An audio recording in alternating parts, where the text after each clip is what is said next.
early so you can get some work done. Um, so just continuing up on my drive shaft, I got the new yoke yesterday.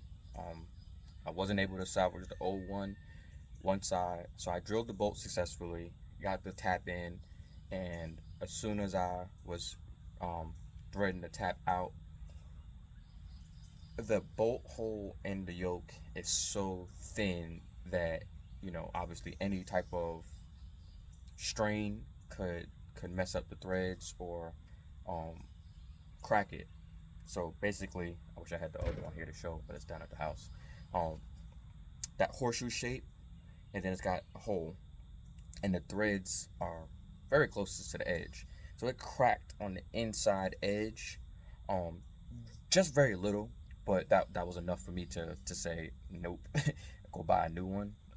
The new part was like 290 something, and it would be like $314 with tax and everything like that. It was like a little less than that, but I just went ahead and decided to buy another one, just because it's just not worth me breaking down on the side of the road and having at a bare minimum a $1,500 record bill, then having to find a yoke on locally to wherever I'm at, just a bunch of different things. So I just said, forget it. I'm home. I'm empty. I got time.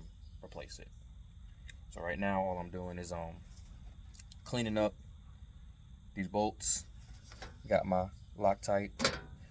I lathered them up. I already got the yoke on this morning. Sorry I didn't record it, but it was pretty simple. Just kind of, the old one just slides off. It's got splines, so you have to time it correctly.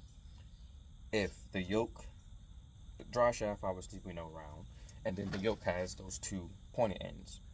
They have to be perfectly in line with each other, or you will have a terrible vibration when you accelerating, and it'll go away a little bit once you let off the gas, and that's kind of the key to knowing it's a driveline issue, not a tire issue. For the most part, I mean, there's other variables. I'm sure somebody was gonna want to chime in and say I'm wrong, but that's a key indication for me. So I got it timed right. I still have it chained up, but I already have the driveline kind of in place. The next step was to clean these bolts, and Loctite them up, because you don't want these coming off. I got very, very, very, very lucky in catching that when I did, because that could have been a very bad day for me. So yeah, give me a few minutes. I'll take the camera down there, kind of show you what I got going on. All right, so I came up underneath here. I'm kind of show you what I was talking about. So it's kind of hard to see because obviously very little light down here.